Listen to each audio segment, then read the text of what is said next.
Hello my dear students. Finally हम लोग class 10th में पहुंच गए। ओके, और वो घड़ी आ गई जिसका हमें बेसब्री से इंतज़ार था। जी हाँ बच्चों, आज हम लोग क्लास 10th के फिजिक्स का एक बहुत ही इम्पॉर्टेंट चैप्टर स्टार्ट करने वाले हैं। सर सारे चैप्टर्स इम्पॉर्टेंट हैं सर, मैं सिर्फ ये कहना चाह रहा हूँ कि आज हम लोग उन सारे इम्पॉर्टेंट चैप्टर्स में से एक काफ़ी खूबसूरत चैप्टर शुरू करने वाले हैं। खूबसूरत क्यों? अरे तो आप खुद देख लो बोर्ड पे क्या लिखा हुआ है, इलेक्ट्रिसिटी। अरे वो नहीं, उसके नीचे सर बिजली। यस, खूबसूरत तो होगी ना। बिल्कुल। तो हम लोग बिजली को पढ़ने वाले हैं, है ना। किसको पढ़ने वाले हैं? बिजली को। तो बच्चों, आज से लगभग 250-300 साल पहले की बात है। इन 1752 है ना, 1752 ईस्वी में एक अमेरिकन साइंटिस्ट थे जिनका नाम था बेंजामिन फ्रैंकलिन। साइंटिस्ट का नाम क्या था बच्चों? बेंजामिन फ्रैंकलिन, है ना। उन्होंने एक एक्सपेरिमेंट करा, या फिर कहो तो उनको एक शरारत सूझी, है ना। कौन सी शरारत सूझी? कि जब बारिश हो रही थी, बिजली चमक रहा था, मीन्स बिजली चमक रही थी, सॉरी, जब बारिश हो रही थी और बिजली चमक रही थी तो उनको एक्सपेरिमेंट सूझा था। हाँ सर, इस एक्सपेरिमेंट के बारे में आप पढ़ चुके हो, है ना। जो एक्सपेरिमेंट का नाम क्या था? सिल्क काइट एक्सपेरिमेंट, है ना। उन्होंने इस एक्सपेरिमेंट में, या इस एक्सपेरिमेंट के थ्रू हम लोगों को चार्जेस के बारे में बताया था। अगर आपको याद होगा तो उन्होंने इस एक्सपेरिमेंट के थ्रू हम लोगों को चार्जेस के बारे में बताया था, ठीक है ना। तो सबसे पहले आप ये समझ लीजिए कि चार्ज की डिस्कवरी कब हुई। हालांकि चार्ज पहले से मौजूद है, डिस्कवरी वगैरह कुछ नहीं। हम लोग के सिग्निफिकेंस में चार्ज कब पहुंचा था? तो सर इन 1752, और इनका क्रेडिट जाता है एक अमेरिकन साइंटिस्ट बेंजामिन फ्रैंकलिन को। सर आप ये सब चीजें मुझे क्यों बता रहे हैं? सब्र कीजिए, सब्र कीजिए, सब कुछ आपके सामने खुलेगा। देखिए, चार्ज हम लोग क्यों सीख रहे हैं, पहले ये माइंड में बिठा लो कि चार्ज की डिस्कवरी किसने करी थी? हु डिस्कवर्ड चार्जेस, या हु गेव द चार्जेस थे। बट हम लोग के सिग्निफिकेंस में, हम लोग के सामने चार्ज का कॉन्सेप्ट सबसे पहले किसने रखा था? तो जवाब क्या आता है? Benjamin Franklin, an American scientist in year 1752 by his silk kite experiment. Is that clear? Okay. तो सर ये क्यों कर रहे हैं? तो सबसे पहले ये देखिए, अगर खुद इलेक्ट्रिसिटी वर्ड को गौर से निहारो ना, देखने की कोशिश करो स्थिर से, तो ये क्या सिग्निफिकेंस दे रहा है, ध्यान दीजिए। अच्छा, इलेक्ट्रिसिटी का मतलब बिजली, बिजली बिजली बिजली। हाँ, चलिए कोई नहीं, हिंदी में लिख दिया था जस्ट फॉर फन। आते हैं हम लोग मेन मुद्दे पे, जो मैं बताना चाह रहा हूँ आपको। मैंने क्या कहा आपको कि इलेक्ट्रिसिटी वर्ड को ध्यान से देखो, इलेक्ट्रिसिटी वर्ड को ध्यान से देखो। आपको क्या दिख रहा है? Sir this word can be bifurcated, इसको दो पार्ट में हम लोग तोड़ सकते हैं। अगर देखें तो एक इलेक्ट्रिक और दूसरा सिटी। अरे वाह, अच्छा सर, हमें तो ऐसा सोचा ही नहीं। तो सोचो, सोचने का नाम ही तो फिजिक्स है, तभी तो सोचेंगे। चलिए, electric electric electric electric electric electric का मतलब, इलेक्ट्रिक का मतलब चार्ज बेटा, इलेक्ट्रिक का मतलब चार्ज। सिटी सिटी सिटी क्या ख्याल है? सिटी का मतलब, सिटी का मतलब, सिटी का मतलब शहर, सिटी का मतलब शहर, सिटी का मतलब शहर, सिटी का मतलब शहर। अच्छा सर, अच्छा सर, मतलब हम लोग क्या पढ़ रहे हैं? फिजिक्स। हम लोग क्या पढ़ रहे हैं? फिजिक्स। क्या दिमाग की बत्ती जली? नहीं चली? क्या चमका? क्या कुछ सूझा? क्या कुछ नजर आया? हाँ सर, फिजिक्स की दुनिया का, पूरी फिजिक्स की दुनिया का वैसा शहर, पूरी फिजिक्स की दुनिया का वैसा शहर जहां हम लोग किसकी स्टडी करेंगे? चार्ज की स्टडी करेंगे। क्या कहलाएगा? इलेक्ट्रिसिटी। अरे क्लियर है? अरे सिंपल तो है ना सर, कि पूरी फिजिक्स की कायनात का, पूरी फिजिक्स की दुनिया का वैसा शहर which deals with the study of charges is known as electricity. Simple था सर, सिंपल सा है सर, है ना। अगर इस चार्ज को ध्यान से सुनने की कोशिश कीजिए, अगर इस चार्ज को हम लोग रेस्ट वाले केस में स्टडी कर रहे हैं, मतलब जब चार्ज रेस्ट में हो, तो हम लोग बोलते हैं कि हम लोग इलेक्ट्रोस्टैटिक्स पढ़ रहे हैं। क्या पढ़ रहे हैं? इलेक्ट्रोस्टैटिक्स पढ़ रहे हैं। बोलो चमका। अरे बोलो क्लियर है? Yes sir. और अगर हम लोग मूविंग चार्जेस के बारे में पढ़ रहे हैं, मतलब चार्ज मूव कर रहा है, तब हम लोग कहते हैं कि हम लोग करंट इलेक्ट्रिसिटी पढ़ रहे हैं। तब हम लोग क्या पढ़ रहे हैं? करंट इलेक्ट्रिसिटी पढ़ रहे हैं। इसमें हम लोग इलेक्ट्रिक करंट के बारे में ही पढ़ेंगे। इस चैप्टर में जो 10th में आपने पढ़ना, उसमें आप इलेक्ट्रिक करंट के बारे में पढ़ेंगे। तो फिलहाल आपने क्या सीखा? आपने सीखा कि सर इलेक्ट्रिसिटी क्या है। तो हमने सिंपली बता दिया कि इस ब्रांच में, फिजिक्स की इस सेक्शन में हम लोग चार्जेस की स्टडी करेंगे। किसकी स्टडी करेंगे? चार्जेस के। सिंपल सा कॉन्सेप्ट। अच्छा सर चार्ज की स्टडी करेंगे। सर जब चार्जेस रेस्ट में हो तो उस स्टडी को इलेक्ट्रोस्टैटिक्स बोलते हैं, और चार्जेस जब मूव कर रहा हो तो उसको करंट इलेक्ट्रिसिटी बोलेंगे। अच्छी बात है सर, ये ठीक है, यहाँ तक तो क्लियर है सर। अच्छा इसको अगर आप, हालांकि कुछ इसमें है नहीं, अगर आप नोट करना चाहते हो तो आप नोट कर सकते हो उसको, ठीक है ना। फिर हम लोग आगे बढ़ते हैं। ओके अच्छा सर, अच्छा अब सर एक दिमाग में एक सवाल उठ रहा होगा, आपके दिमाग में भी उठता है, मेरे दिमाग में भी उठा था जब मैं पढ़ाई करता था, तो ठीक है ना। तो सर क्या सवाल उठता है, क्या सवाल उठ रहा है, क्या सवाल उठ रहा है? सर आपने बोला ना कि we study about charges, we study about charges. सबसे पहले ये बताओ कि चार्ज क्या होता है, सबसे पहले ये बताओ कि चार्ज क्या होता है। एक सवाल उठा दिमाग में, सवाल उठा, हमने पूछा, खुद से पूछा व्हाट इज चार्ज। क्या पूछा? What is charge. जवाब ढूंढने की कोशिश करी, नहीं समझ में आया। सर का दरवाजा खटखटाया कि सर आप बताओ चार्ज क्या होता है। बता रहे हैं सर कि चार्ज क्या होता है। ध्यान से सुनिए, चार्ज क्या होता है, समझने की कोशिश करते हैं। सबसे पहले क्वेश्चन, मैं आपको बोल रहा हूँ ना, पूरी फिजिक्स की गाड़ी 3 क्वेश्चंस के आसपास घूमती है, पूरे फिजिक्स की गाड़ी। वो 3 क्वेश्चंस हमेशा अपने पास रखना। What, why, how. What, why, how, क्या, क्यों और कैसे। सबसे पहला सवाल था व्हाट इज इलेक्ट्रिसिटी। हमने बताया कि सर एक ब्रांच है जिसमें चार्ज की स्टडी करते हैं। फिर पूछा सर व्हाट इज चार्ज। अब हम बताएंगे कि चार्ज क्या होता है, समझने की कोशिश कीजिए, ध्यान से सुनते हैं चार्ज क्या होता है। चलिए सबसे पहले सवाल का जवाब तो मिल गया, दूसरा सवाल चार्ज समझते हैं, उसके बाद हम लोग गाड़ी को और आगे बढ़ाएंगे। सबसे पहले चार्ज को देखते हैं। अच्छा तो सर अभी तो आपने बताया ना कि चार्ज की डिस्कवरी करी थी किसने, तो सर बेंजामिन फ्रैंकलिन ने, है ना। चार्ज का कॉन्सेप्ट हमारे सामने रखा था किसने, तो सर बेंजामिन फ्रैंकलिन। क्या उसके पहले चार्जेस नहीं थे? क्या बिल्कुल थे, उसके पहले भी चार्ज थे। जैसे अगर ग्रेविटी की बात की जाए तो क्या न्यूटन के एक्सपेरिमेंट के पहले सेब नीचे नहीं गिरता था? क्या बिल्कुल गिरता था। लेकिन उनके ऊपर सोचा, उस घटना के ऊपर सोचा किसने? सर आइजैक न्यूटन ने। तब उन्होंने बताया कि नहीं दिस हैपेंस बिकॉज। तो देखिए नेचर में सारी चीजें ऑलरेडी हो रही है, ठीक है ना। हम लोग उसको कनेक्ट जितना करेंगे उसके हिसाब से हम लोग नए नए लॉ की डिस्कवरी कर सकते हैं, ठीक है ना। तो ये हक, ये फर्ज क्या सिर्फ बेंजामिन फ्रैंकलिन जैसे लोगों का था, सिर्फ न्यूटन का था? नहीं, हम लोग का भी है, आप लोग का भी है। तो सोचिए, नेचर के साथ कनेक्ट होइए, नेचर के साथ जुड़िए, तो हो सकता है कल को बुक में आपका भी नाम आए, नहीं तो बस खाली पढ़ लिख के आगे बढ़ जाएंगे, है ना। तो करिए, कोई नहीं, अभी तो डिस्कवरी कुछ करनी नहीं है हमको, सबसे पहले ये सीखते हैं कि चार्ज क्या होता है सर, ठीक है ना। चलिए चार्ज को समझने के लिए मैं आपकी डेली लाइफ का एक एक्सपेरिमेंट आपसे देखना चाहता हूँ, शेयर करना चाहता हूँ। देखिए एक एक्सपेरिमेंट था कि when we rub the plastic comb with our dry hair. जब प्लास्टिक कॉम को हम अपने ड्राई हेयर से रब करते हैं और बिट्स ऑफ पेपर के पास लाते हैं, ठीक है ना, तो क्या होता है? सोचो। सबके मन में सर प्लास्टिक कॉम जो है ना बिट्स ऑफ पेपर को अट्रैक्ट कर लेता है, ये बच्चों वाली चीज मेरे से मत पूछो। नहीं देखिए क्यों पूछा मैंने, सो देखिए अब एक बात बताओ, क्या रबिंग के पहले जब आप प्लास्टिक कॉम को ड्राई हेयर से रब कर रहे थे, क्या उसके पहले प्लास्टिक कॉम वही थी और बिट्स ऑफ पेपर भी वही थे? बिल्कुल। लेकिन अब वही कॉम जब रब हो चुका है तो रब्ड प्लास्टिक कॉम और बिट्स ऑफ पेपर, इन दोनों के बीच का इंटरेक्शन बदल जाता है सर, है ना। देखो ध्यान से, कंघी पहले भी वही, कागज पहले भी वही। अब कंघी को रब कर दिया लेकिन कंघी वही है, कागज भी वही है। मैंने कहा तो कंघी बदला ना, बिट्स ऑफ पेपर को चेंज करा। लेकिन सर अब आपको क्या देखने को मिलता है? अब आप कहते हो कि सर उस प्लास्टिक के कॉम ने बिट्स ऑफ पेपर को अट्रैक्ट कर लिया, लेकिन ये अट्रैक्शन आपको पहले देखने को नहीं मिलता था। फिर आपका दूसरा सवाल आता है क्यों, वाई। मैंने बोला ना आपको कि 3 क्वेश्चंस के आसपास घूमो, आप फिजिक्स अच्छे से समझोगे, ये मैं गारंटी लेता हूं। सबसे पहले व्हाट उठाया, चलिए ये सब जवाब आया। अब वाई, सर प्लास्टिक कॉम पहले भी वही, बिट्स ऑफ पेपर पहले भी वही, प्लास्टिक कॉम रब किया गया, बिट्स ऑफ पेपर वही थे, कंघी भी वही थी, अब अट्रैक्शन हो रहा है। सवाल आता है क्यों, तो क्या जवाब होता है?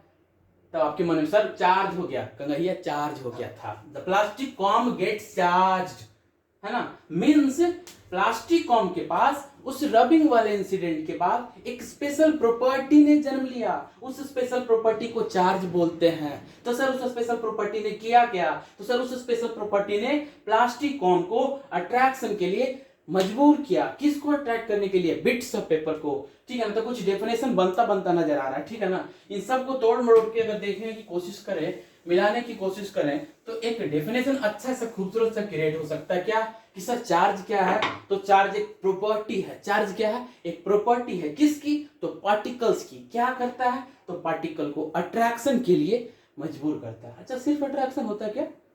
तो नहीं, क्लास 8 की साइंस में जाइए, पीछे जाने की कोशिश कीजिए, तो आप याद करना जो silk cloth, ebonite rod, glass rod, woollen cloth, ये सब वाला एक्सपेरिमेंट आप याद करेंगे तो आप देखेंगे कभी कभी रिपल्सन भी होता था, है ना। इसका मतलब ये जो प्रॉपर्टी है जिसकी बात मैं कर रहा हूं, जिसको प्यार से चार्ज बोल रहा है, वो सिर्फ अट्रैक्शन नहीं सर, रिपल्सन का भी कारण बनता है। तो इसका डेफिनेशन कैसे क्रिएट कर सकते, क्या लिख सकते इसको डिफाइन करने के लिए, ये जानते हुए कि सर चार्ज क्या है, एक प्रॉपर्टी है जो कि पार्टिकल्स को अट्रैक्शन या रिपल्सन के लिए मजबूर करती है। तो how can we define charges, let's see. हाँ, तो मैंने क्या बताया आपको, मैंने बताया कि चार्ज एक प्रॉपर्टी है, किसकी, तो पार्टिकल्स की। क्या करवाता है, तो सर अट्रैक्शन करवाता है या रिपल्सन करवाता है पार्टिकल्स के बीच। तो मैंने लिख दिया कि sir it is defined as the charge is defined as the property of particles, charge is defined as the property of particles by virtue of which, जिसके वजह से पार्टिकल्स अट्रैक्ट या रिपेल करते हैं। इज दैट क्लियर और not, है ना, बोलो समझ में आया। हाँ सर, समझ में आना भी चाहिए। मतलब चार्ज क्या हो गया सर, चार्ज एक प्रॉपर्टी है, किसकी, पार्टिकल्स की, जिसकी वजह से पार्टिकल्स एक दूसरे को अट्रैक्ट या रिपेल करते हैं। सर पार्टिकल का मतलब क्या, पार्टिकल का मतलब आप पार्टिकल्स का मतलब नहीं समझते, छोटे छोटे पार्टिकल्स या फिर किसी बॉडी को भी आप कंसीडर कर लो। सर मैंने सिर्फ आपको बताया कि ये जो प्रॉपर्टी है, ये प्रॉपर्टी अट्रैक्शन या रिपल्सन का कारण बनती है। अगर आपके पास भी चार्ज है, कोई और बॉडी है जिसके पास भी चार्ज है, तो हो सकता है आपकी और उस बॉडी में अट्रैक्शन हो या रिपल्सन हो। ये किन चीजों पर डिपेंड करता है ये हम लोग आगे सीखेंगे, लेकिन इतना याद रखना, अगर किसी भी बॉडी, किसी भी पार्टिकल के पास चार्ज होंगे तो उन सारे पार्टिकल्स के बीच आपको कैसा इंटरैक्शन देखने को मिलेगा, तो सर अट्रैक्शन का या रिपल्सन का। अगर चार्ज नहीं होंगे तो they will not interact with each other like this, means attraction और रिपल्सन वाली चीजें आपको देखने को नहीं मिलेगी। मतलब अगर दो बॉडीज अट्रैक्ट या रिपेल करता है तो उसका श्रेय सिर्फ और सिर्फ चार्ज को जाता है। इसीलिए वैसी प्रॉपर्टी जो अट्रैक्शन या रिपल्सन का कारण बनता है चार्ज कहलाता है। क्लियर है कि नहीं, बोलो yes sir, yes sir. Okay, अब कुछ और चीजें आगे समझते हैं, चार्ज के बारे में देखते हैं कैसे कुछ और चीजें हैं जो हम लोग चार्ज के बारे में जान सकते हैं। देखिए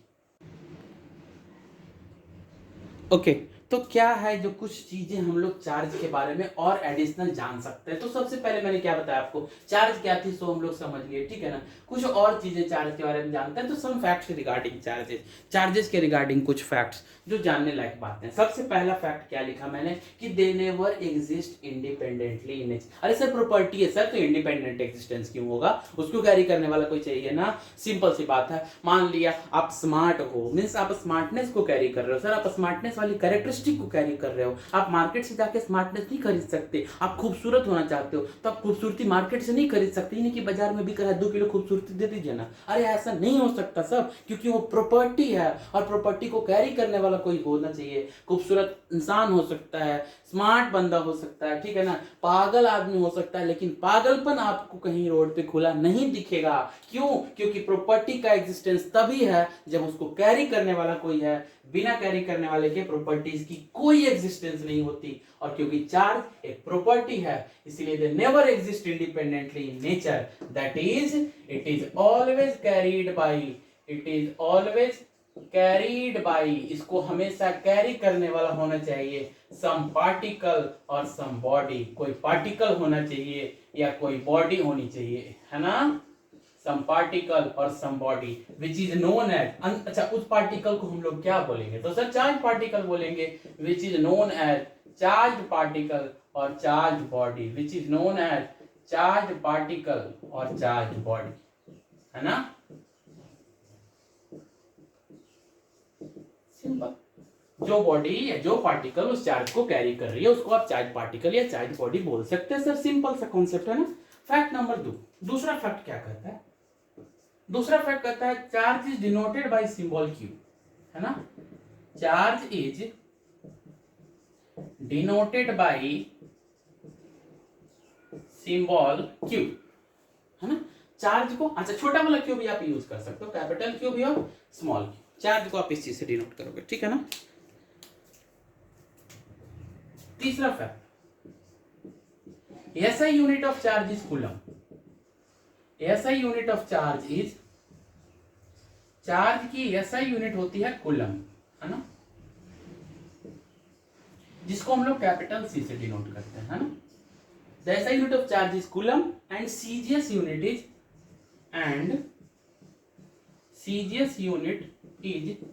स्टैट कूलम। इसकी CGS यूनिट क्या होती है? स्टैट कूलम, है ना। अच्छा, कूलम और स्टैट कूलम के बीच का रिलेशन क्या है सर? कूलम और स्टैट कूलम के बीच का रिलेशन क्या है? सो देखते हैं हम लोग। कूलम और स्टैट कूलम के बीच का रिलेशन है 1 coulomb is equal to 3 into 10 to the power 9 stat coulomb. This is the relation between coulomb and stat coulomb. कभी कभी पूछा जा सकता है कि चार्ज की SI यूनिट और CGS यूनिट के बीच क्या रिलेशन है, तो हम लोग बोलेंगे 1 coulomb is equal to 3 into 10 to the power 9 stat coulomb, है ना। तो चार्जेस का पहला फैक्ट हमने क्या जाना कि सर चार्ज एक प्रॉपर्टी है, इसलिए इसका इंडिपेंडेंट एग्जिस्टेंस नहीं होता, उसको कैरी करने वाला कोई होना चाहिए, कोई पार्टिकल हो या कोई बॉडी हो। चार्ज को डिनोट करते हैं हम लोग सिंबल Q से, चाहे वो बड़ा वाला Q हो या छोटा वाला Q हो, ठीक है ना। चार्ज की SI यूनिट कूलम होती है, जिसको C से डिनोट किया जाता है, और CGS यूनिट स्टैट कूलम होती है। कूलम और स्टैट कूलम के बीच का रिलेशन सर क्या होता है? 1 coulomb is equal to 3 into 10 to the power 9 stat coulombs. Okay, fact number 4, है ना। चौथा फैक्ट, फैक्ट नंबर 4 देखने की कोशिश कीजिए, ठीक है ना। मैं लिख रहा हूं फैक्ट नंबर 4 स्क्रीन के ऊपर। हाँ, तो फैक्ट नंबर 4 क्या कर रहा है कि चार्ज दो टाइप्स के होते हैं। चार्ज कितने टाइप्स के होते हैं सर? तो दो टाइप्स के होते हैं। पहला चार्ज होता है पॉजिटिव और दूसरा चार्ज होता है नेगेटिव। पहला चार्ज होता है पॉजिटिव, दूसरा चार्ज होता है नेगेटिव। जो पॉजिटिव चार्ज होता है वो जिस पार्टिकल के ऊपर होता है उन पार्टिकल्स को प्रोटॉन्स बोलते हैं। क्या बोलते हैं? प्रोटॉन्स बोलते हैं। और जो नेगेटिव चार्ज जिन पार्टिकल्स के ऊपर होता है, मीन्स वैसे पार्टिकल्स जो नेगेटिव चार्ज कैरी करते हैं, उनको इलेक्ट्रॉन्स बोलते हैं। उनको क्या बोलते हैं? इलेक्ट्रॉन्स बोलते हैं। Means particles carrying positive charges are called as protons या are known as protons, while the particles carrying negative charges are known as electrons. Okay? अच्छा, अगर कोई पार्टिकल ऐसे भी हो सर जिनके ऊपर ना तो पॉजिटिव ना तो नेगेटिव हो, मैंने बोला ना कि प्रॉपर्टी है सर, किसी के पास नहीं भी हो सकती है, सिंपल सी बात है। तो particles which are electrically neutral, okay, particles which are electrically neutral, जो जिनके पास कोई चार्ज नहीं होता, जो इलेक्ट्रिकली न्यूट्रल हो, ठीक है ना, वो न्यूट्रॉन्स होते हैं बेटा। उनको क्या बोलते हैं? न्यूट्रॉन्स। दे आर न्यूट्रॉन्स, है ना।